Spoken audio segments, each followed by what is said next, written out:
বাংলাদেশ আর বাংলাদেশের বাইরে পৃথিবীর বিভিন্ন প্রান্তে যে যেখান থেকে চ্যানেলে দেখছেন আপনাদের সকলকে সাদর আমন্ত্রণ তৃতীয় মাত্রা দেখবার জন্য। প্রিয় দর্শক, সাম্প্রতিক নানা বিষয় নিয়ে আলোচনার জন্য আমার সঙ্গে স্টুডিওতে রয়েছেন আমার বাবা আছেন বাংলাদেশ আওয়ামী লীগের স্বাস্থ্য বিষয়ক উপকমিটির সদস্য ডাক্তার মোহাম্মদ আজম খান এবং আমার ডানে রয়েছেন বাংলাদেশ জাতীয়তাবাদী দল বিএনপি দলীয় সাবেক সংসদ সদস্য শানুরুল কবির শাহীন। স্বাগত আপনাদের দুজনকে তৃতীয় মাত্রায়। দুজনের কাছে প্রশ্ন, 53 বছর বয়স বাংলাদেশের, কিন্তু এখনও পর্যন্ত অনেকেই মনে করেন যে গণতন্ত্র এখনও বাংলাদেশে অধরা। ডাক্তার মোহাম্মদ আজম খান। ধন্যবাদ জিল্লুর ভাই। আমি প্রথমেই চ্যানেল আইয়ের অগণিত দর্শক শ্রোতাদের ঈদের শুভেচ্ছা এবং বাংলা নববর্ষের শুভেচ্ছা জানিয়ে শুরু করছি। গণতন্ত্র এক একজনের কাছে এক এক রকম, তবে যেটা হলো মানে গ্রহণযোগ্য, জনগণের কল্যাণের জন্য, যেটা জনগণ ভালো থাকবে, সুখে শান্তিতে থাকবে এবং তাদের গণতান্ত্রিক অধিকারগুলো প্রয়োগ করতে পারবে, সেটাই গণতন্ত্র। কিন্তু পৃথিবীতে বিভিন্ন দেশে বিভিন্নভাবে এই গণতান্ত্রিক চর্চাগুলো হয়ে আসে। তবে অতি সম্প্রতি একটা সার্ভেতে দেখা গেছে যে আমাদের দেশে সবাই মনে করে, বেশিরভাগই মনে করেন যে শুধু ভোটটা হলো গণতন্ত্রের প্রতীক। আসলে সেটা একটা সার্ভে থেকে গেছে, সেটার পার্সেন্টেজটা 10 to 13%। এই গণতন্ত্রের জন্য যে ইয়েটা, মানে ভোটের ব্যাপারটা, আর ভোট ছাড়াও তো গণতন্ত্র হয়তো ভোট, আর বাকিগুলো মানে আর্থসামাজিক অবস্থা, তারপরে মানুষের মানবাধিকার, মানুষের গণতান্ত্রিক অধিকার, মানুষের চাওয়া পাওয়া, যে মৌলিক অধিকারগুলো আছে, এইগুলো যখন প্রতিষ্ঠিত হয় একটা দেশে, তখন সেখানে একটা গণতান্ত্রিক আবহাওয়া তৈরি করে। তবে একটা কথা হলো যে শাহীন ভাই হয়তো অনেক রকম কথা বলবেন গণতন্ত্র নিয়ে, আমি একটু অ্যাডভান্সই বলি। গণতন্ত্রটা কিন্তু মানে একতরফাভাবে মানে হয় না, সারা পৃথিবীতেই সব জায়গায় আছে। দেখা যায় যে গণতন্ত্রকে প্রতিষ্ঠিত মানে প্রাতিষ্ঠানিক রূপে দাঁড় করানোর জন্য সবার একটা মানে সামগ্রিক মানে সার্বজনীন একটা সহযোগিতার প্রয়োজন হয়। কিন্তু আমাদের দেশে একটা দীর্ঘটা সময় দেখবেন জিল্লুর ভাই যে সামরিক শাসন চলেছে, তারপরে সামরিক কায়দায় বিভিন্নভাবে মানে দেশ শাসন হয়েছে। এই সব করতে করতে মনে করেন যে প্রায় 24 বছর বা 25 বছরের মতো পার হয়ে গেছে। আর আমরা হয়তো 53 বছরে, যেটা 28 বছরের মধ্যে, বিশেষ করে অনেকেই 91-এর পরে নির্বাচনের পর থেকে একটা আলাদা গণতান্ত্রিক ধারাকে মানে ধারণ করতে। কিন্তু দেখা গেল কি যে আমাদের মানে প্রতিপক্ষ রাজনৈতিক দলের সর্বদাই একটা অবস্থান থাকে যেনতেনভাবে ক্ষমতায় আসতে হবে। কিন্তু এটা কিন্তু মানে এই জনগণের কল্যাণের জন্য সেটা নয়, মানে সামগ্রিক কল্যাণ বলছি আমি, শুধু খালি নির্বাচন বা ভোট জনতাভাবে ক্ষমতায় আসাটা সমস্যা, কিন্তু জনতাভাবে ক্ষমতায় থাকাটার মধ্যে প্রবলেম নাই। না, সেটা জনতাভাবে ক্ষমতা কখনো থাকা যায় না।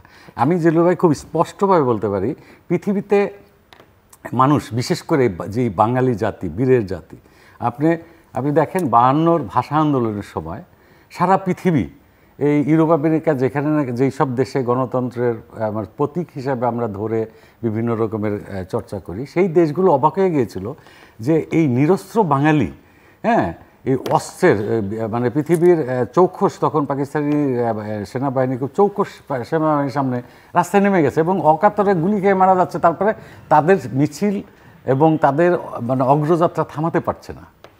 সেই বাঙালি জাতি, যেটা নাকি একটা সুশিক্ষিত মানে সামরিক শক্তির বিরুদ্ধে সংগ্রাম করে দেশ স্বাধীন করেছে কোনো রকম মানে সামরিক প্রস্তুতি ছাড়া। যাই হোক, ভারত আমাদেরকে সহযোগিতা করেছে একটা পর্যায়ে, যে তারপরও মানে যে দেশই সাহায্য সহযোগিতা করুক, কিন্তু ওই দেশের জনগণ যদি মানে এক কাতারে না এসে ওই মানে মানে যুদ্ধটা না করতো, তাহলে কিন্তু এত সহজে মানে স্বাধীনতা পাওয়া যেত না। তো সেই জাতি, যেই জাতি 69-এর গণ অভ্যুত্থান দেখেছেন, 71-এর নির্বাচন দেখেছেন, পুরা অন্য একটা দেশীয় শাসনের বিরুদ্ধে এদেশে নির্বাচন করে কিভাবে 70-এর গণ আন্দোলনের পরে যে 71-এর নির্বাচনের কি হয়েছে অবস্থানটা, সেটা এদেশের মানুষের সেই উইল পাওয়ারটা বা সেই শক্তিটা কিন্তু সর্বদাই আছে। যখন মানুষ দেখবে যে আপনি যেটা বললেন যে অনেকেই এই কোশ্চেনটা করেন যে আমরা মানে যেনতেনভাবে ক্ষমতায় আসি, অ্যাকচুয়ালি যেনতেনভাবে কখনো ক্ষমতায় বেশি দিন টিকে থাকা যায় না, সেটা 2-4 বছর। না, সেটা বলতে আমি কিন্তু অনেকেই বলছি, অনেকেই এই জন্য বলেছি, কিন্তু সেটা না। সেটা যদি হতো তাহলে আমাদের এই আওয়ামী লীগ সরকার তথা জননেত্রী শেখ হাসিনা কখনোই ক্ষমতায় আসতে পারতো না। বরং আপনি বলতে পারেন যে অগোছালো যেনতেনভাবে মানে আন্দোলন, বিরোধী দলের যেনতেন অবস্থান, মানে একটা সুষ্ঠু ধারাবাহিকভাবে যে তারা অবস্থান নেবে। আজকে আপনি দেখবেন জিল্লুর ভাই, আমাদের আওয়ামী লীগের মধ্যেও আমাদের মাঝে মধ্যে আমাদের দলের সাধারণ সম্পাদক হতাশ হন যে আমাদের এই দলের মধ্যে অনুপ্রবেশকারীরা ঢুকে গেছে, সুবিধাবাদী লোকজন, ধান্দাবাদী লোকজনগুলো ঢুকে গেছে। অরিজিনাল যারা আমরা একদম ছাত্রলীগ করে এতদিন পর্যন্ত 40 বছর পর্যন্ত রাজনীতি করে আসছি, আমরা কিন্তু গ্র্যাজুয়ালি ওদের দ্বারা কোণঠাসা হয়ে যাচ্ছি। কেন? কারণ আমরা একটা সুসংগঠিত বিরোধী পক্ষ পাচ্ছি না। আমরা রাজনীতিটা করবো কার সাথে? এখন আমাদের নিজেদের সাথে রাজনীতি করতে হচ্ছে, নিজেদের সাথে নিজেদের ইলেকশন করতে হচ্ছে। মানে আমরা কোন অবস্থায় আছি? বলতে আরো শুরু হবে, সুবিধা হবে মিস্টার শাহিনের বলবার পরে যে আমার প্রশ্ন ছিল অধরা গণতন্ত্র, এবং মিস্টার আজম খান বলছেন যে গণতন্ত্রটা তো আসলে একতরফা হয় না, এবং মোটামুটিভাবে দায়টা তিনি বিরোধী শক্তির উপরে বা দলের উপরে চাপাচ্ছেন।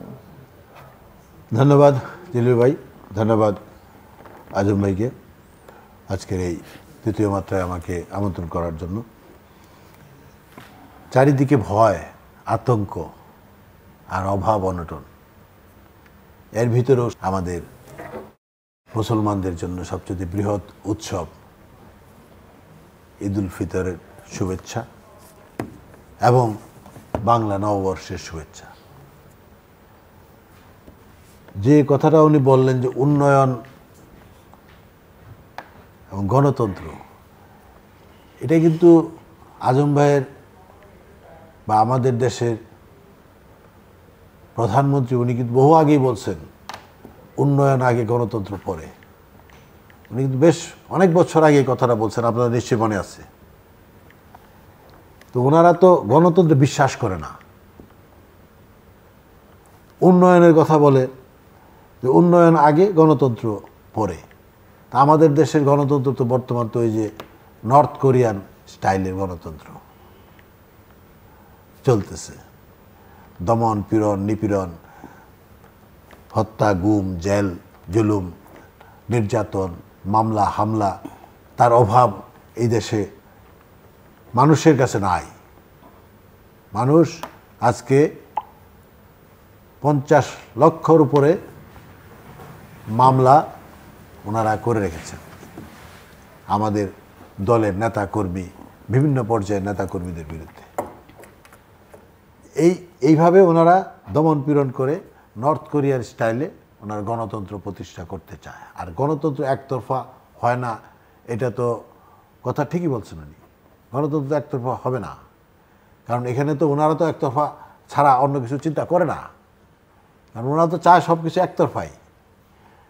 না হলে আজকে দেখেন বর্তমান পরিস্থিতি পরিবেশে যে আজকে মানুষের ভিতরে কি আতঙ্ক, আজকে মানুষের ভিতরে কি ভয়। রোজার মাসে আপনার যে মানুষের যে একটা অভাব, হাহাকার, সেটা আপনি গ্রামগঞ্জে গেলে বা ঢাকা শহরে আপনি রিক্সায় চললে, সিএনজিতে চললে বা বিভিন্নভাবে সাধারণ মানুষের কাছে গেলে আপনি সেটা বুঝতে পারবেন যে কি অবস্থায় আছে বর্তমান আমাদের দেশের মানুষ। একটা গণতান্ত্রিক ধারাবাহিকতা রক্ষা করার জন্য ওনারা বিভিন্ন সময় বিভিন্ন কথা বলতেছেন যে ওনারা আমরা গণতন্ত্র ধারাবাহিকতা রক্ষা করার জন্য, আর পিছন দিয়ে ওনারা শত শত লক্ষ লক্ষ মামলা করতেছেন, হাজার হাজার নেতাকর্মী জেলে নিতেছেন। এই পর্যায়ে আপনি দেখেন এই বছরই কতজন বিএনপির নেতা জেলখানায় মারা গেছেন, ঠিক তেমনিভাবে কতজন এখন বর্তমানে অসুস্থ অবস্থায় আছে। যে এই আপনার যে গত 7 জানুয়ারি নির্বাচন উপলক্ষে আমাদের সিনিয়র মহাসচিব থেকে শুরু করে যে সবাইকে জেলে পুরে, এবং সেখানে বলছেন ওনারা, ওনাদের সিনিয়র নেতা বলছেন যে আমরা বলছি যে ইলেকশনে আসো, 1 রাত্রের মধ্যে সব আমরা ছেড়ে দেব। কথাটা তো ওনাদের মুখের কথা বলছেন না। তো সুতরাং ওনারা এই দমন পীড়ন জোর জবস্তির মাধ্যমে যেভাবে একটা ক্ষমতায় টিকে থাকার জন্য, ক্ষমতায় থাকার জন্য এই কাজই ওনারা আজকে থেকে না, ওনারা শুরু থেকেই করে আসছে।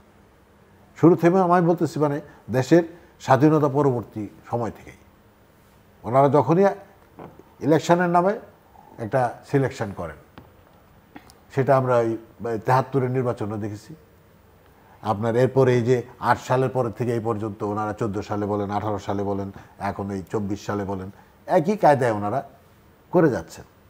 সুতরাং এই যে উনি যেটা বলছেন যে এইভাবে সরকার টিকে থাকতে পারে না, সেটাও বাস্তবতা, সেটাও বাস্তবতা। বর্তমান সরকার তার হাতে কিছু নাই, তার বর্তমান সরকার হাতে তার ক্ষমতা তো সরকারের হাতে, দলের কাছে না। বর্তমান যে বিরোধী দল মানে বিরোধী দল কার সঙ্গে লড়তেছে? সরকারের সাথে লড়তেছে। সরকার মানে প্রশাসন, সিভিল প্রশাসন বলেন, মিলিটারি প্রশাসন বলেন, সব প্রশাসনের কাছে আজকে ক্ষমতা। সেই ক্ষমতা আজকে তাদের মাধ্যমে আজকে বর্তমান সরকার ক্ষমতায় টিকে আছে। এই কয়দিন আগেও তো আমরা দেখলাম যে এই আইন শৃঙ্খলা বাহিনীর, আমাদের পুলিশ বাহিনী প্রধানের যে একটা ফিরিস্তি আমরা দেখলাম বিভিন্ন পত্র পত্রিকার মাধ্যমে, বিভিন্নভাবে দেখলাম যে ওনার না, পত্র পত্রিকায় কিন্তু লেখা নাই কিছু, ইউটিউবের বেনজির আহমেদ সম্পর্কে কালের কণ্ঠে শুধু আসছে। আর ইউটিউবের আমি আপনাকে রেফারেন্স দিচ্ছি, পত্রিকায় আসছে এবং একটা চ্যানেলে সুস্পষ্টভাবে খবরের নিউজের হেডলাইন করছে। তো উনি তো বহাল তবিয়তি আছেন, ঠিক আছে না? এরকম মানে ওনাকে কোনো ধরাছোঁয়ার বাইরে আছেন আর কি, সেটা মিন করছেন। উনি তো দুদক কিছু বলছে না, সরকার কোনো তৎপরতা দেখাচ্ছে না, সেটা মিন করছেন। সরকার তো এই ব্যাপারে একটা কথা বলছে, বলে নাই। উনি নিজেও কিছু বলেন নাই তেমন, সেই অর্থ না, বলে নাই, কারণ তাদের মাধ্যমে আজকে সরকার ঠিক আছে। বলতে গেলে তো ওই যে আমার এই যে এই বঙ্গবন্ধু বলছিলেন না যে 7.5 কোটি মানুষ, 8 কোটি কম্বল, আমারটা গেল কোথায়, তাই না? তো এরকম উনি মানুষে পায় সোনার খনি, আমি পাইছি সোনার খনি। তো এগুলো কথা তো ওনার ওনাদের কথা। সুতরাং এগুলো তো ধারাবাহিকতায় আসছে, এটা তো একটা ধারাবাহিকতা আছে, এইভাবেই কিন্তু ধারাবাহিকতায় চলতেছে। আজকে 200 পরিবারের কাছে বাংলাদেশ জিম্মি, এবং এই 200 পরিবার বর্তমান সরকারের আত্মীয় স্বজন, সবাই বেশিরভাগই আপনার এই যে আপনার কি বলেন, এই ইসলামী ব্যাংক থেকে 30,000 কোটি টাকা গায়েব হয়ে গেল। এভাবে হাজার হাজার লক্ষ লক্ষ কোটি টাকা গায়েব হয়ে গেছে। ব্যাংকে আজকাল ব্যাংকের যে অবস্থা, কতগুলো ব্যাংকে আপনার এখন একত্রিত করার জন্য প্রক্রিয়া চলছে। আজকে আপনি দেশের যে আমাদের মাথাপিছু যে ঋণের বোঝা 3 বছর আগে ছিল 1 লক্ষ টাকা, 3 বছর, আজকে 3 বছর পর, ঠিক 3 বছর পরে এটা হয়ে গেছে 1.5 লক্ষ টাকা। মানে 50% আমাদের ঋণের বোঝা বেড়ে গেছে। আমরা এই বিদেশি ঋণ শোধ করতেছি, আবার ঋণ করে, বিদেশি ঋণ শোধ করতেছি, আবার ঋণ করে শোধ করতেছি। তো এইভাবে আপনারা জোর জবস্তি করে, এইভাবে সরকার জোর জবস্তি করে, এইভাবে মানুষকে আমাদের জিম্মি করে আজকে যে অবস্থাটা করতেছে, এইভাবে আমার মনে হয় না যে ওনারা এইভাবে বেশি দিন আর এই রাষ্ট্র পরিচালনা করতে পারবেন। এই এত করাপশন নিয়ে, এত দুর্নীতি নিয়ে, এত দুর্নীতি কেন পারবেন না? কে তাদের বাধা, কে তাদের আটকাবে বা কে তাদের সরিয়ে দিবে, সেটা আপনার কাছ থেকে আমি শুনতে আসছি। তার আগে ডক্টর মোহাম্মদ আজম খান, আমি শুধু মানে কয়েকটা প্রসঙ্গ তুলেছেন, এগুলোর একটু উত্তর দিচ্ছি। ভয়, আতঙ্ক, অভাব অনটন চারিদিকে, হ্যাঁ, চারিদিকে বলছেন। অ্যাকচুয়ালি আপনারা যদি মানে ভালো করে মানে রাজনীতি করতে চান, তাহলে আপনার ক্ষুদ্র গণ্ডির মধ্যে বসে থাকলে হবে না। ভয়, আতঙ্ক, হ্যাঁ, যারা দুর্নীতিবাজ, যারা সন্ত্রাসী, তাদের ভয় আতঙ্ক আছে। আর অভাব অনটন যেটা, সেটা আমরা একদম অস্বীকার করছি না যে আমাদের দেশে অভাব অনটন নাই, তবে সেটাকে গভর্নমেন্ট কন্টিনিউয়াসলি অ্যাড্রেস করে যাচ্ছে। আপনি এই যে আপনি যেটা বললেন যে এই রোজার মাস চলে গেছে, রোজার মাসে আপনি দেখেছেন যে আমাদের সরকারের বিভিন্ন মন্ত্রণালয় কিভাবে মানে এই বাজারকে কন্ট্রোল করার জন্য দৌড়ঝাঁপ করেছে, বিদেশ থেকে মাল কেনার বা বন্দোবস্ত করেছে, মানে সর্বোচ্চ চেষ্টা করেছে। তো কিছু প্রবলেম কিছু হচ্ছে, আপনি যেটা বলেছেন, হ্যাঁ, মানুষের নৈতিক চরিত্রের অবস্থানটা অনেক চেঞ্জ হয়ে গেছে আমাদের দেশের। একটা সংখ্যক লোকের নৈতিক চরিত্র খুব বাজে অবস্থায় তৈরি হয়েছে। কারণ আপনার রোজার মাস আসলে যেখানে আপনার ডিসকাউন্ট দিবে 50%, 40%, 60% সারা পৃথিবীতে যে ফেস্টিভ্যালগুলোতে দেয়, সেখানে উল্টো আমাদের দেশে একদম আমরা মানে পায়জামা পাঞ্জাবি পরে টুপি পরে দোকানে দাম বাড়িয়ে দিয়ে বসে আছি, বসে বসে দাম বাড়িয়ে দিয়ে টাকা কালেক্ট করতেছি। এটা অ্যাকচুয়ালি মানে মানুষের তারপরে কিন্তু মূল্যবোধের সমস্যা হয়েছে। তারপরও সরকার সর্বোচ্চভাবে চেষ্টা করেছে, এবং এই সর্বোচ্চভাবে চেষ্টা করার জন্যই আপনি যেটা বললেন অভাব অনটন, এই এখন আপনার 2 কোটির উপরে পরিবার সেই অভাব অনটনের জন্যই তারা ওই কার্ডের মাধ্যমে কিন্তু রেগুলার চাল এবং তেল, পেঁয়াজ, চিনি এগুলো নিচ্ছে। এবং আরও অনেক রকমের আপনি জানেন যে এই যে মানে বৃদ্ধ ভাতা, তারপরে বিধবা ভাতা, তারপরে আপনার এই যে মানুষকে ঘর করে দেওয়া, হ্যাঁ, আওয়ামী লীগ সরকার কিন্তু জননেত্রী শেখ হাসিনা কন্টিনিউ যে দেশের দুঃখী মানুষের মুখে হাসি ফোটানোর জন্যই কাজ করে যাচ্ছে। এবং এই অবগণটা যেটা বলেন, এবার সাথে আমি বলি শাহিন ভাই, আপনি অবগণটার বলেন নিশ্চয়ই আপনিও মাঝে মাঝে 2-1বারে ইফতারির বাজারে গিয়েছেন গত এই রোজার মধ্যে। হ্যাঁ, মানুষের যেটাই যেই দোকানে যেটাই বানাচ্ছে ইফতারের আগে সব শেষ হয়ে যাচ্ছে। কি অদ্ভুত! গত বছরে একটা জিনিস দেখা, একটা 5 স্টার হোটেলে 80 টাকা কেজি, 80,000 টাকা কেজি জিলাপি বানাইছে, মানে লোকজন বিকালে 5টার আগে যায় সব শেষ হয়ে গেছে। মানে যে যদি ওইরকম অবস্থায় গলিতে গলিতে সমস্ত জায়গায় ইফতারির এই আইটেমগুলো করা হচ্ছে, সব জায়গায় কিন্তু বিক্রি হয়ে গেছে, মানুষের আর্থসামাজিক অবস্থার পরিবর্তন হয়েছে। হ্যাঁ, কিছু অভাব অনটন হচ্ছে, সেটা দেখতে হবে সারা পৃথিবীর অর্থনৈতিক অবস্থাটা কি। সারা পৃথিবীতেই কিন্তু সমস্ত জিনিসপত্রের দাম বেড়ে গেছে। এবং আপনি যদি কোনোভাবে ইংল্যান্ডে খোঁজ খবর নেন, সেখানে মানুষের অবস্থা খুবই খারাপ। আপনি 99 সেন্টের এক প্যাকেট ডিম এখন আমেরিকাতে $8 দিয়ে কিনে খেতে হচ্ছে। 99 সেন্টের একটা ব্রেড $6 দিয়ে কিনে খেতে হচ্ছে। সারা পৃথিবীতেই এই ইউক্রেন রাশিয়া যুদ্ধের কারণে আপনার এই অর্থনৈতিক ক্রাইসিসগুলো তৈরি হয়েছে। আর আপনি যেটা বললেন, আমি আবার ওই পরের ব্যাংকের কথা, পৃথিবীর সর্বোচ্চ শক্তিশালী অর্থনীতির দেশ আমেরিকা, এবং সারা পৃথিবীর মোড়ল আমেরিকা, তারা সারা পৃথিবী চালায়। সেই খোদ আমেরিকার ব্যাংক একটা দেউলিয়া হয়ে গেছে, হ্যাঁ, তারপরে সেটাকে তো কোনোভাবেই রক্ষা করতে পারে না। আরও যখন 8-10টা ব্যাংক দেউলিয়া হওয়ার পথে, তখন এই যে ঋণের কথাও যেটা বললেন, তখন চায়নার কাছ থেকে ঋণ নিয়ে এই আমেরিকা ঋণ খেলাপি হয়ে যাবে। সেটা চায়নার কাছ থেকে কত 2 না 3 ট্রিলিয়ন ডলার মানে ঋণ নিয়ে সেটাকে ম্যানেজমেন্ট করেছে। হ্যাঁ, জিনিসগুলো বুঝতে হবে যে অর্থনীতির চাকা ঘুরিয়ে রাখতে হলে এই যে সারা পৃথিবী এখন এই পৃথিবীটা গ্লোবালি চলে, তো এই ঋণের যে সিস্টেমটা, এটাকে মেনটেন না করলে ওই আপনাদের সময় যেটা আমরা যদি ওই সিস্টেমে না যাই, তাহলে তো আজকে 25,000 মেগাওয়াট বিদ্যুৎ উৎপন্ন হতো না। কিন্তু আজকে 25,000 ওয়াট বিদ্যুৎ উৎপন্ন হওয়ার জন্য আর বিদ্যুৎ থাকার জন্য দেশের অর্থনৈতিক চাকা কিন্তু ঘুরে গেছে। সারা পৃথিবী এখন আমাদের দেশে ইনভেস্ট করার জন্য আসতেছে। কেন আসতেছে? কারণ হলো কি, আপনি একটা জিনিস, আমরা যেটা চিন্তা করি 10 ইয়ার্সের জন্য, ইউরোপ আমেরিকা চিন্তা করে 200 ইয়ার্স, 100 ইয়ার্সের মধ্যে তার যে একটা কোম্পানি এখানে ইনভেস্ট করবে, হ্যাঁ, সেই কোম্পানিটা কি পরে যে কি প্রবলেমে পড়বে সেটা তারা 100 বছর অ্যানালাইসিস করে যে এইখানে আমরা ইনভেস্ট করলে সেটাকে মানে আমরা সাকসেসফুল হব কিনা। তাই এখন খোদ আমেরিকা বলেন, ইউরোপ বলেন, বিভিন্ন দেশ আমাদের দেশে ইনভেস্ট করতেছে, কারণ তাদের হিসাব নিকাশ আছে। এবং এই সামনে অদূর ভবিষ্যতে দেখবেন সৌদি আরব বৃহৎ, এই যে কক্সবাজারের দিকে এইদিকে ওরা অনেক বড় ইনভেস্টমেন্ট করতেছে। চায়না বিভিন্ন রকমের প্রজেক্টের জন্য মানে প্রপোজাল দিয়ে রাখছে, কিন্তু এগুলা চিন্তা ভাবনা আছে। এই হলো গেল। আর আপনি যেটা বললেন যে নর্থ কোরিয়ান স্টাইলে দেশ চলতেছে, আপনারা মানে ক্ষণে ক্ষণে ইউরোপ আমেরিকার এই তাবেদারিতে ক্ষমতা যেতে চান, আর তাদের অবস্থান বা তাদের চিন্তা ধারণার সাথে আমি একটু বলি, ওইটা নর্থ কোরিয়ানের ধারে কাছে কোন স্টাইল গেলে আপনারা ইলেকশনের সময় যে ভুয়া পর্যবেক্ষক আনছিলেন, আরে যারা কোনো এটা দেশের ভাই আপনারা প্রতিনিধিত্ব অনেক করে না, শুনুন, তারাই তো বলে গেছে আরে যে ভাই নর্থ কোরিয়ার স্টাইল। আপনি জিনিসটা বুঝেন যে এরকম যদি ভুয়া বলেন, তাহলে ভুয়া পর্যবেক্ষক যদি বলেন, তাহলে তো আমাদের দেশে যে রিপোর্টিং হয় তার তো 90% ভুয়া রিপোর্টিং হয়। না, তারা কারণ তো- অথেন্টিক কোনো কাগজপত্র এটা তো- ছাড়া আমাদের দেশে রিপোর্টিং এটা তো বিভিন্ন- ইয়েলো এটা তো জার্নালিজম বিভিন্ন আমাদের দেশ- চলতেছে। এটা তো শুনেন যে দেশের শাহিন কথা ভাই, বলছি, আমি বলি বিভিন্ন দেশই তো আপনার, এটা প্রতিবাদ করছে, আমি আমরা একটা কোনো বলি, প্রতিবাদ পাঠাই নাই। সর্বোচ্চ পরিমাণে বিক্রি হয় প্রথম আলো, এবং তার মানে পাঠক সবচেয়ে বেশি।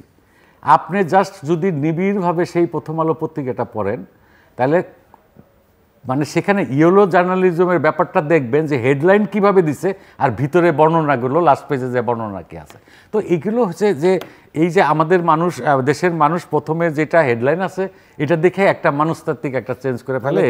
যাই হোক, এখন নর্থ কোরিয়ান স্টাইলটা আমি না, আপনার সময় বলেন, নর্থ কোরিয়ান স্টাইলে যেটা বলেন সেটা আসলে আমাদের জন্য দুঃখজনক।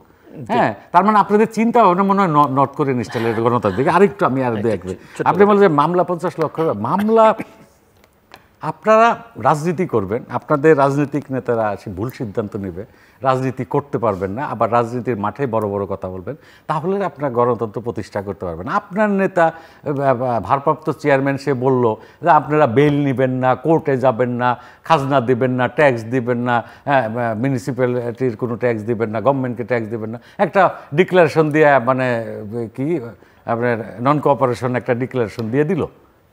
ভাই মানে হিসাব রাজনীতি করতে গেলে কিছু মানে হিসাবটা আপনারই বলতেছেন, আপনার হাজার হাজার নেতা কর্মী জেলে আছে, আপনার নেতা বলতেছে আপনি যে বেল নিতে জেলে যাবেন না, অথচ আপনার দলের মহাসচিব বেল নিয়ে বাইরে বেরিয়ে আসতেছে, আপনার দলের নেতারা বেল নিয়ে, অথচ সে আপনার যে দল চালাচ্ছে সেই লন্ডনে বসে ওহিভাবে ওটা ওহি নাজিল করে। সে তো বলেছিল যে, সে বলছিল না যে আপনারা এই কি যেন কোর্টে যাবেন না বেল নিতে, তাহলে গেছেন কেন, আজকে বেল নিল কেন? হ্যাঁ, এইগুলো এইসব রাজনীতি করতে হলে সঠিক সিদ্ধান্তে যেতে হবে। আর যেটা বললেন যে এই নির্বাচন করেই কিন্তু গণতন্ত্র রক্ষা করতে হবে, আপনারা যদি এই নির্বাচন বর্জন করে গণতন্ত্র রক্ষা করেন, জনগণ যদি ভোট দিতে ভোট কেন্দ্রে যায়, তাহলে আপনার কেউই ঠেকাইতে পারবে না, সেটা আর্মি পুলিশ বলেন। আর একটু জেলুর জাস্ট 30 সেকেন্ড আমি একটা বলতেছি, আমলা বলতেছেন আমলা পুলিশ আর্মি দেশ চালাচ্ছে, তা আপনারা রাজনীতি করেন কেন? তারা যদি দেশ চালায় আপনারা তো 3 দিনে আপনারা তাদের সহায় ফেলতে পারেন। রাজনীতিবিদের যে রাজনৈতিক শক্তি, গণতন্ত্রের যে শক্তি, এটা সম্বন্ধে আপনাদের কোনো ধারণাই নাই। আপনারা 96-এ দেখেছেন না গণতন্ত্রের শক্তিটা, মানুষের শক্তিটা কি শক্তি? আপনারা নির্বাচন করে, হ্যাঁ মানে নির্বাচন করে কয়দিন থাকতে পারেন না, ওইটাই। হ্যাঁ, 24 এক না, এখন মানুষ আরো, এখন এরকম মানুষ এখন আরো সচেতন, মিথ্যা মামলা হাজার হাজার লক্ষ লক্ষ মিথ্যা মামলা, এখন মানুষ আরো সচেতন, লক্ষ লক্ষ এখন মিডিয়া এখন একেবারে আপনি বলছেন কম হতো, এরকম হতো না, এরকম হতো না। যেরকম আমি আপনি শুনেন, এখন মানুষ সচেতন, কোথাও কিছু হইলে সাথে সাথে ভাইরাল হয়ে যায়। মামলা এই কয়দিন আগে শুনেন, এখন কোথাও আমরা এখন আমার 2টা মামলা ট্রায়াল চলছে, যে কেউ কিছু করলে পুলিশি সাক্ষী, সাথে সাথে ভাইরাল হয়ে যাচ্ছে। হ্যাঁ, এইটাই আজকে আপনার মামলার কথা টিকে রাখার জন্য তারাই যথেষ্ট। এগুলার ইতিহাস, আপনার পুলিশি বাদী, পুলিশি সাক্ষী, বুঝতে পারছেন? আপনি তখন বলছিলেন কথা বলে লাভ নাই সরকার শাহিন ভাই, বেশি দিন টিকবে না, আমাকে পুলিশে এই যে আরেকটা উনি নির্বাচন নিয়ে বলছেন বর্জনের কথা, উপজেলা নির্বাচন কি আপনারা উনি বলছেন বর্জন করে কোনো লাভ নেই, আপনারা গণতন্ত্র প্রতিষ্ঠা করতে হলে নির্বাচন, উপজেলা নির্বাচনের কথা আপনি বলতেছেন। উপজেলা নির্বাচনে তো আমাদের পলিটিক্যাল স্ট্যান্ড যেটা, সেটা ইতিমধ্যে জানাই দেওয়া হয়েছে যে আমরা কোনো নির্বাচনে অংশগ্রহণ করব না, সেটাই স্থানীয় হোক আর জাতীয় হোক। তা আমাদের তো সেই করবেন কি, এবং সরকারও টিকে যাচ্ছে, ওনারা বলছেন ওনারা তো 5 বছরের জন্য আবার সরকার তো টিকে যাচ্ছে, কিন্তু আপনি বলছিলেন, আপনি এর আগে বলছিলেন যে এইবার আর টিকবেন না। না, টিকবে না, এইগুলো কারণ তো আছে, কারণ আছে যেটা এখন, কিন্তু কারণ তো আগেও ছিল, না কারণ আগে ছিল, ওই কারণ আর ওগুলো কারণ আর এখনকার কারণ কিন্তু ভিন্নতা পাচ্ছে। সেটা হচ্ছে যেরকম ওই যে ব্যাংক একীভূত করতে হইতেছে, কয়েকটা ব্যাংকের হাজার হাজার লক্ষ লক্ষ কোটি টাকা গায়েব।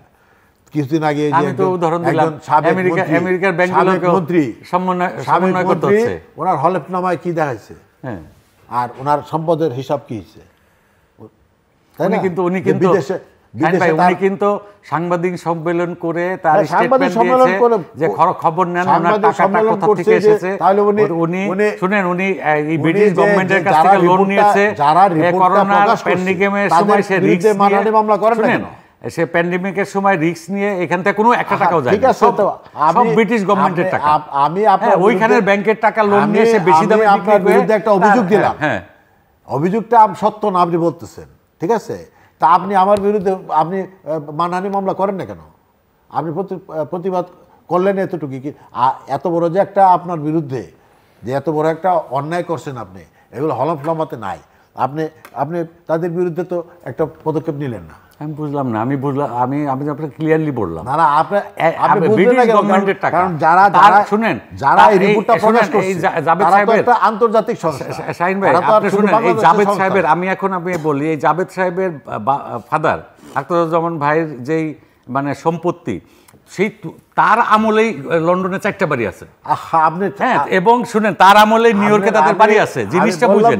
সেই আমলে তাদের পৈতৃক, শুনেন, তাদের পৈতৃক ব্যবসা। তিনি ক্লিয়ারলি বলেছে, আমি ব্রিটিশ গভর্নমেন্টের কাছ থেকে টাকা লোন নিয়েছি প্যান্ডেমিকের সময় লোন নিয়ে আমি ওই সময় ইনভেস্ট করেছি, জমি কিনেছি, বিল্ডিং করছে, এবং প্যান্ডেমিকের পরে সে একটা যেটা মনে করেন 1000 টাকার বাড়ি বা 1 লাখ পাউন্ডের বাড়ি সে 3 লাখ পাউন্ডে বিক্রি করছে। আপনি থামেন, আমি বলতেছি। তাহলে আপনি তো ওই সংবাদ সম্মেলন পর্যন্তই, কিন্তু যারা এই যে আপনার এই তথ্যটা দিল ভাই,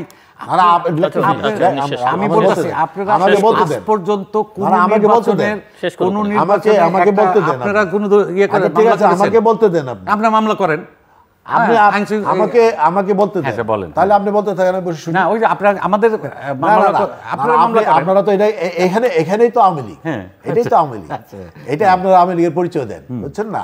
এখানে তো আওয়ামী লীগের পরিচয় পাওয়া যায়। যাই হোক, আপনি প্রতিবাদ করলেন, জানাইলেন এই আমি করছি, এইভাবে করছে। তার বাবার সময়ও আমরা দেখছি, ওই 96-এর সময় সোনারগাঁ হোটেলে এক ফ্লোর বুকিং করে ইউসিবিএল ব্যাংক অনেক কিছু নাটক হয়েছে, যে এগুলো আমরা তার বাবার কাহিনীও শুনছি, দেখছি, পত্রপত্রিকায় দেখছি। তা ঠিক আছে, ওনার আছে, ওনার বাবার সম্পদ আছে, ওনার দাদার সম্পদ থাকতে পারে, থাকাটাই স্বাভাবিক, যদি উনি বলছে ওনার আগের থেকেই অনেক প্রতিষ্ঠিত ব্যবসায়ী। তো উনি যে যারা এই রিপোর্টটা করলো, তারা তো একটা আন্তর্জাতিক সংস্থা, তারা তো শুধু বাংলাদেশ নিয়ে থাকে না, তো তাদের বিরুদ্ধে মামলা করেন না কেন? ওনার এত বড় একটা প্রেস্টিজিয়াল ইস্যু তো এটা তার তো তার পারিবারিকভাবে হোক, যেভাবে, এটা তো বড় একটা তার, উনি তো করলো না।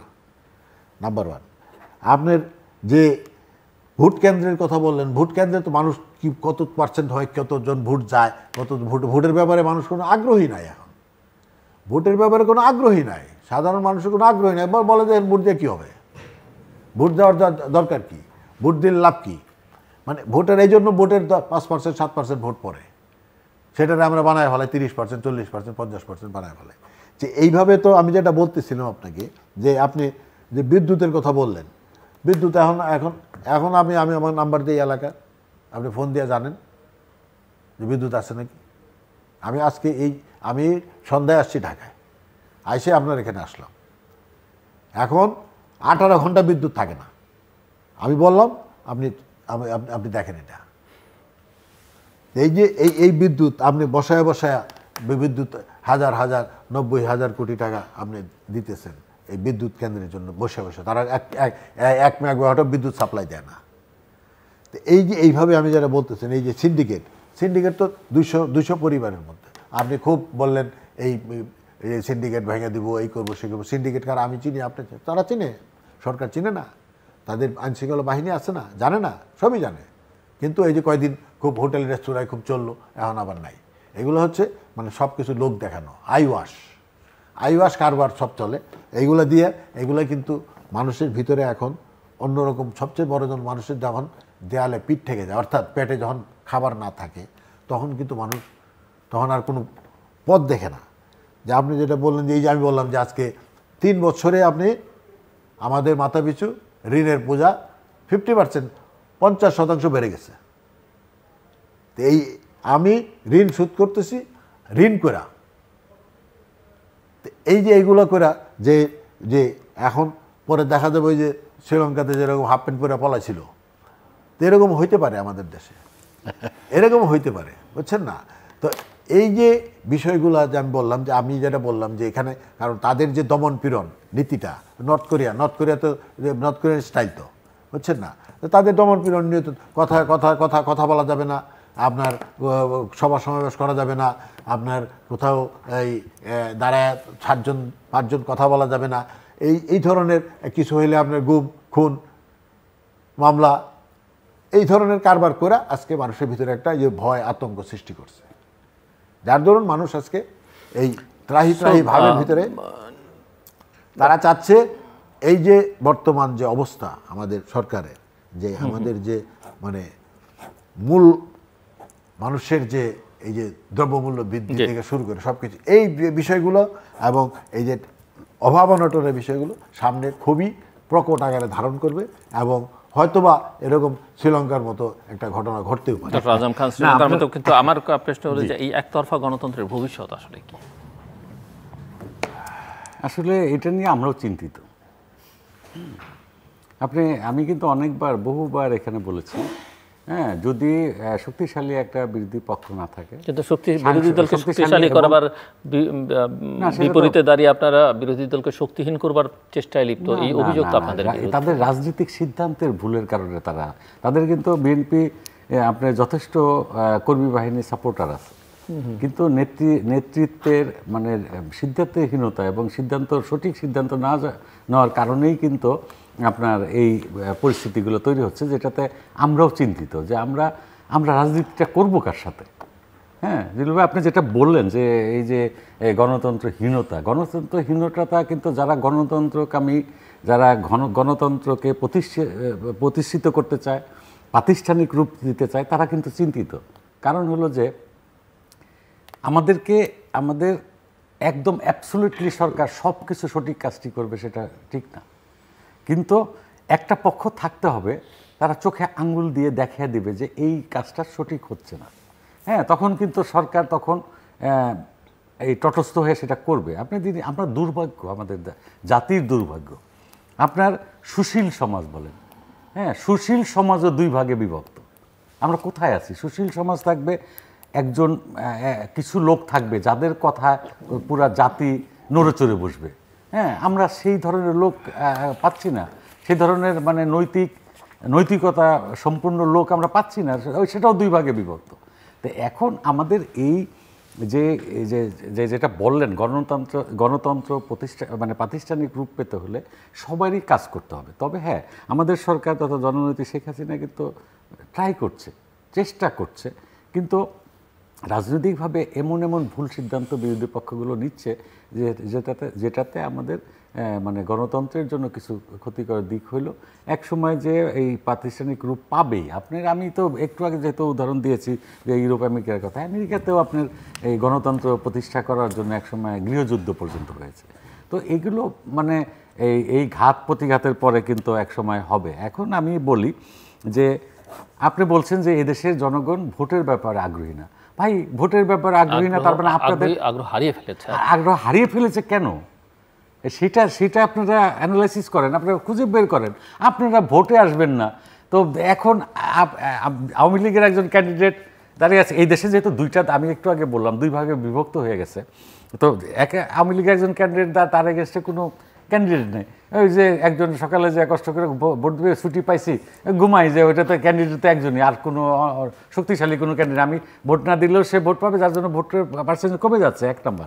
আর 2 নম্বর হলো আর্থসামাজিক অবস্থা যখন পরিবর্তন হয় তখন মানুষের এমনিতেই ভোটের প্রতি একটু আগ্রহ, সারা পৃথিবীব্যাপী কিন্তু এটা আগ্রহ কমে যায়। আপনি দেখেন যেখানে নাকি একদম সুপ্রতিষ্ঠিত গণতন্ত্র আছে সেখানেও এই 25, 22, 18, 19 এর বেশি ভোট কাস্ট হয় না। যেখানে আপনি 1 মাস ভোরে ভোট দেওয়ার সুযোগ থাকে সেখানেও আপনার 30% ভোট কাস্ট হয় না। যে সাধারণত উন্নত দেশগুলোতে আমাদের ওই দিকেও না যান, আমাদের জাপানে যান, জাপানে আপনার নির্বাচনে লোকজনে মানে 90% জনগণ জানেই না যে মন্ত্রিসভায় কে আছে। আমাদের তো জনগণ মানে রাজনৈতিক সচেতন, তারা প্রত্যেকটা মন্ত্রীর নাম জানে। হ্যাঁ, তো ওরা শুধু মানে প্রধানমন্ত্রীর নাম জানে, আর তাও সবাই জানে না, 50% জানেই না। হ্যাঁ, ভোট দিতেও যায়ই না। হ্যাঁ, বলে যে দেশ যারা ওই রাজনীতি করবে তারা দেশ চালাক, আমরা কাজ করি, আমার দেশ উন্নত করতে হবে। তো যাই হোক, সেটা হলো সবাইকেই মানে গণতন্ত্র প্রতিষ্ঠার জন্য সবাইকে আগে আসতে হবে। আপনার সুনির্দিষ্ট মানে প্রপোজাল বা শুনে জনগণের সামনে তুলে ধরতে হবে। এখন হচ্ছে যেটা আগ্রহ হারিয়ে ফেলছে, আপনারা আগ্রহ তৈরি করার কোনো পদক্ষেপই নিচ্ছেন না, আপনাদের একই কাজে এটাই। আচ্ছা, এখন গেল আপনারা যদি এইরকম একটা তৃতীয় মাত্রার মতো একটা জনপ্রিয় মাধ্যমে যদি বলেন এখনো যে 18 ঘন্টা বিদ্যুৎ থাকে না, শাহিন ভাই এটা খুব দুঃখজনক। এইসব প্রচারগুলো করবেন না। আচ্ছা, আরেকটা জিনিস আমি বলি, আপনি বলছেন যে পেটে খাবার নাই, মানে আপনি যেই কথাটা বলছেন একদম সঠিক কথাটা বলছেন। যখন মানুষের পেটে খাবার ছিল না তখন আপনাদেরকে ক্ষমতা থেকে সরিয়ে দিছে, ঠিক সেরকম পরিস্থিতি যদি হয় তাহলে আওয়ামী লীগকেও ক্ষমতা থেকে সরিয়ে দিবে। আমি একদম ক্লিয়ার, একেবারেই শেষের দিকে কনক্লুডিং রিমার্কস মিস্টার শাহনুরুল কবির। আমি বলতেছি যেটা ছোট করে 2 মিনিট সময়। আমরা ভোট বর্জন করি বা ভোট বর্জন করলাম বা জনগণ জানা, আজকে ওনাদের সাথে যারা 14 দল, আজকে ওনাদের যে গৃহপালিত বিরোধী দল, তারা কি বলতেছে এই গত নির্বাচন নিয়ে, তারা কি বলতেছে? 26টা আসন আপনি দিলেন, তার মধ্যে 11টা আসন তার মধ্যে দয়ার উপরে পাইছেন। আজকে জিএম কাদের সাহেব তো স্পষ্টই বলতেছেন যে কথা বলতে গেলে জেল জুলুমের ভয় বলছেন, কয়দিন আগে বলতেছেন, মিটিং মিছিলে বলতেছেন। 14 দলের ইনু সাহেব বলছে যে কিভাবে তাকে হারানো হয়েছে। এই যে আপনার ওই আরেকজন 14 দলের নেতা কি আপনার আনোয়ার হোসেন মঞ্জু, উনিও বলছেন। আজকে এই যে যারা হেরে গেলে বিভিন্ন কথা বলে, না তারা বলতেছে যে কিভাবে তারা হারছে, তারা স্পষ্টভাবে বলতেছে। তারা তো মিডিয়ার কাছে বলছে, আমরা তো তাদের সাথে যোগাযোগ নাই বা আমরা কথা মিডিয়ার থেকে আমরা শুনি, স্পষ্টভাবে বলছে যে কিভাবে হারানো হয়েছে। ইনু সাহেব বলছে না, আপনার এই কাদের সাহেব বলছে না যে তার লোকজনকে কিভাবে হারানো হয়েছে। আজকে কথা বলতে গেলে উচিত কথা বলতে গেলে আর জেল জুলুমের ভয় আছে, এই সমস্ত কথা তো বলতেছে। যাই হোক, এখন যে কথাটা হচ্ছে আপনার ওই যে আপনি শেষ কথাটা যে বললেন যে পেটে যদি না থাকে তাহলে আওয়ামী লীগও থাকবে না, এই কথাটা যেহেতু আপনার মুখে আসছে এবং অনেকের মুখে আসতেছে, আমার মনে হয় যে সামনে এই দিন সামনে এই দিন আসতেছে। এবং এই বর্তমান সরকার যে আমাদের এই বাংলাদেশের সবচেয়ে জনপ্রিয় নেত্রী, দেশনেত্রী বেগম খালেদা জিয়াকে বিনা কারণে আজকে গৃহবন্দী করে রাখা হয়েছে, তাকে জেল জুলুম দিয়ে আজকে সে মৃত্যুর সঙ্গে পাঞ্জা লড়তেছেন। এর একটা সুরাহা জনগণ করবে এবং এই অন্যায়ের বিচার এই দেশের মাটিতে হবে ইনশাল্লাহ। আর গণতন্ত্র প্রতিষ্ঠা আমরা ইনশাল্লাহ করব এবং এই জনগণকে সাথে নিয়েই যে গণতন্ত্র অর্থাৎ ভোটের অধিকার জনগণকে ফিরে যেভাবেই হোক আনতে হবে এবং আসবে ইনশাল্লাহ। ধন্যবাদ। আপনি যেটা বললেন যে আমি বলতেছি 14 দল বিভিন্ন কথা বলতেছে, বিরোধী দল বিভিন্ন কথা বলতেছে। হ্যাঁ, দেখেন একটা জিনিস আমাদের এখানে ভোটের রাজনীতিতে, হ্যাঁ, একটা দল হেরে গেলে আপনি জাস্ট, আমি খুব একটু আগে কিন্তু বলেছিলাম 91, 96, হ্যাঁ 2008 এই নির্বাচনগুলোতে যারা বলছে তারা আবার আপনাদের মিত্র না। আমি এটাই বলছি যে আমাদের কালচারটার কথা বলছি। এই 3টা নির্বাচনে 91, 96, 2001 এবং 2008-এর নির্বাচন, একটা নির্বাচন দেখান যে যারা হেরে গেছে তারা অন্তত বলছে যে এই নির্বাচনটা সুষ্ঠু হয়েছে। এটা আমাদের দেশের নির্বাচন। আচ্ছা শুনেন, জোটের শরিক তো এইবার আপনি তাদেরকে আসন ছেড়ে দিচ্ছেন। হ্যাঁ, ছেড়ে দিছি। এখন ভোটে জিতে এই তো এইখানেই তো দিস ইজ কল গণতন্ত্র। এখন মন্ত্রী আমাদের দলের, ভাই শুনেন, আমাদের দলের মন্ত্রী, এমপি, সিটিং মন্ত্রী, সিটিং এমপি আমাদের স্বতন্ত্র প্রার্থীর কাছে এই নির্বাচন হেরে গেছে, এইটাকেই গণতন্ত্র বলে। আপনারা কেন যে আমি বুঝি না যে এইবারের নির্বাচনে মানে অংশগ্রহণ করলেন না। আপনি যদি আমাদের বিরোধী পক্ষে, মানে আমাদের জনগণ যদি আমাদের বিরোধী হয়ে থাকে তাহলে কিন্তু এই সুযোগটা আপনারা নিতে পারতেন। আপনাদের যে সঙ্গী সাথী যারা ছিল তারা কিন্তু চাচ্ছিল এই দেশের একটা মানে একদম সুষ্ঠু নির্বাচন হোক, এবং জননেত্রী শেখ হাসিনা চাচ্ছিল যে একজন সুষ্ঠু নির্বাচন হোক। জনগণ যদি আমাকে ভোট না দেয় তাহলে আমি থাকবো না, কারণ আমি দেশের জন্য যা করেছি। আচ্ছা, গেল এটা। এখন রাজনীতি করতে গেলে জেল জুলুমের মানে পড়তেই হবে, সেটাকে ভয় করলে চলবে না। এখন বিরোধী দলের নেতা যদি বলে যে আমি কথা বলতে পারি না ভয়ে, যে আমার জেল জুলুমের ভয় আছে, তার তো রাজনীতি করা উচিত না। কারণ হলো কি, সে যদি বলে যে আমার জেল জুলুমের, ভাই রাজনীতি করতে গেলে আমার জনগণের জন্য, আমি বলি শাহিন ভাই, রাজনীতি করতে হলে জনগণের ভয় থাকলে জন্য তো তারা তো কথা ঘর বলতে ছাড়া হবে, পালাইতো। সঠিক কথাটি বলতে হবে, দরকার হয় সেটার জন্য আমি জেল জুলুম কেন, আমার ফাঁসি হলে আমি ফাঁসি। আমার বঙ্গবন্ধু তার জীবনের একদম স্বর্ণ সময়গুলোতে সে জেলে কাটাইছে না, সেগুলো দেখতে হবে। আপনি রাজনীতি করতে গেলে জেল জুলুমের ভয় করলে হবে জেল না। জুলুমের ভয় তো আমরা করি না। আমাকে আপনার জেল জুলুমের ভয় আমরা করি না, কিন্তু 2006 সালে আপনাদের আমাকে মিথ্যা মামলা, শাহবাগে নির্যাতন। মেরে, শুনেন, হাত মিথ্যা মামলা, পা নির্যাতন, ভেঙে আজকে দিলে, আপনাদের পা নিজেদের ভেঙে দিয়ে কামরা আমি 4 বাঁচানোর মাস জন্য। ক্রেসে হারছি, অথচ পরের দিন সকালে আমার নামে 6টা মামলা দিলেন। হ্যাঁ, আমি 50 টাকা এক টিচারের পকেট থেকে নিয়ে গেছি, একজনের কাছে মোবাইল নিয়ে গেছি, একজনের কি জানি ঘড়ি নিয়ে গেছি। এগুলা সেই 2006 সালে। এগুলা হ্যাঁ, ঠিক কথা না। এই তো এখন এগুলা আমি ঠিক বলি, কথা না। আপনারা আমি জেলে এগুলা শুনে মুখেই আপনার- বলেন, কিন্তু এগুলা কাগজপত্র দেখাইতে পারবেন না। আমি নিজে আমার না। আমি দেখাইতে পারবো না। দেখেন কি বলেন শাহিন ভাই? না, না। আমার নামে 6টা কেস হয়েছে, পরের দিন আমি চ্যালেঞ্জ করতে হয়নি আপনার তা সাথে। না, যেমন সাবের হোসেন চৌধুরী হ্যাঁ, ইসলামের আমার নামে প্লেট চুরির মামলা ভাই, হয়েছে। আমি ক্র্যাশ দিয়ে সাবের ভোট হোসেন দিয়ে চৌধুরী দিয়ে যে প্লেট বেল চুরি নিছি, করবে, এটা তো ক্র্যাশে করে যে আমি জজ করে যে বেল নিছি। হ্যাঁ, না, না, এটা হয়েছে, এই যে- এটা এটা- দুই আমলেই আমি হয়েছে। 6টা আমি চ্যালেঞ্জ কম বেশি আপনার হয়নি, আমি এরকম বলা মামলা যাবে না। দেখাতে পারি। আপনি এটা তো আমার বলা হবে শেষ না। করতে হবে, শেষ করতে এখন হবে। আমি একটা বলি, শেষ করেন, just এটা এক লাইনে। এই যে এক লাস্ট কথা, এক লাইনে। অন্যায়ের বিচার একদিন হবে, এবং অন্যায়ের বিচার দেশের মাটিতে হচ্ছে। হ্যাঁ, এই যে মানে আপনার 15ই আগস্টের অন্যায়ের বিচার আপনারা আজকে পাচ্ছেন, 21শে আগস্টে গ্রেনেড হামলার অন্যায়ের বিচার পাচ্ছেন, Good. এবং সুন্দর আপনাদের কথা বলেছেন। সেই অন্যায়, পানের কথা। হ্যাঁ, অন্যায় করলে তাকে অবশ্যই সাজা পেতে হবে। অবশ্যই উপরে আপনাদের- আল্লাহ, আপনাদের শুনেন, অন্যায়ের আল্লাহ বিচার আছে। এই শুনেন, দেশের একটা মাটিতে জিনিস হবে। আমরা আজকে আমাদের শাহিন নেত্রী ভাই, আমি যেভাবে অন্যায় important নির্যাতন একটা কথা শেষ বলি। করতে হবে তাকে আমাদের। জেলে রাখছে, শাহিন ভাই, সেটার বিচার একদিন আমি হবে ইনশাআল্লাহ। একটা ইম্পর্টেন্ট এই কথা লক্ষ বলি, লক্ষ মামলা মানুষকে শেষ বাইরে করতে থেকে আপনারা যতই অন্যায়ভাবে সুখে এর বিচার দেখেন, হবে ইনশাআল্লাহ। মানুষের হাজার হাজার কোটি টাকা থাকুক, লক্ষ লক্ষ কোটি কোটি টাকা থাকুক, আল্লাহর কাছ থেকে যে বিচার পেতে হয় সেটা পৃথিবীর কেউ আজকে পর্যন্ত কোনো কেউ মারতে পারে না। এরপরে কোনো কথা নাই। এটার এরপরে উপরে কোনো কোনো কথা কথা নাই। নাই। দর্শক, অন্যায় করলে তার বিচার হবে, অনুষ্ঠানের শেষ- আর অন্যায় যদি আওয়ামী লীগ করতো তাহলে এই 16 বছর একটা না অনুষ্ঠানের ক্ষমতায় থাকতো। শেষ আপনারা তো প্রান্তে আমরা বন্ধু সামাজিক বন্ধু যোগাযোগ মাধ্যম এবং ফেসবুক এবং টুইটারে তৃতীয় মাত্রা লাইভ স্ট্রিমিং হচ্ছে, আপনারা দেখতে পারেন। টেলিভিশনের পর্দায় দেখতে না পারলে যে কোনো সময় যে কোনো স্থান থেকে ইউটিউবে তৃতীয় মাত্রা চ্যানেলটি সাবস্ক্রাইব করে পর্ব বা পুরোনো পর্বগুলো আপনারা দেখতে পারেন। মিস্টার শানুল কবি শাহিন এবং ডক্টর মোহাম্মদ আজম খান, অসংখ্য ধন্যবাদ এই আলোচনা অংশ পাচ্ছেন। দর্শক, আমার অতিথিরা বলেছেন যে দেশে মূল্যবোধের সংকট আছে। এই মূল্যবোধের সংকট রাজনৈতিক, ধর্মীয়, পারিবারিক, সামাজিক সব ধরনের মূল্যবোধের একটা সংকট তৈরিতে গণতন্ত্রের ভিত হিসেবে কাজ করে যে প্রতিষ্ঠানগুলো, সেই প্রতিষ্ঠানগুলোকে শক্তিশালী করে তোলা যায়নি এবং গণতন্ত্রের প্রাতিষ্ঠানিক রূপ বাংলাদেশে দেওয়া যায়নি। অনেক বিতর্ক করেছেন এই বিষয়গুলোতে, তাদের মধ্যে কোনো ভিন্ন মত নেই, এবং সবশেষে যে কথা একেবারে শেষে এসে দুজন আলোচনা করেছেন যাতে তাদের মধ্যে কোনো ভিন্ন মত নেই যে অন্যায়ের বিচার এই বাংলাদেশে হয়েছে, সারা পৃথিবী জুড়ে হয়েছে, এবং অন্যায়ের বিচার হবেই।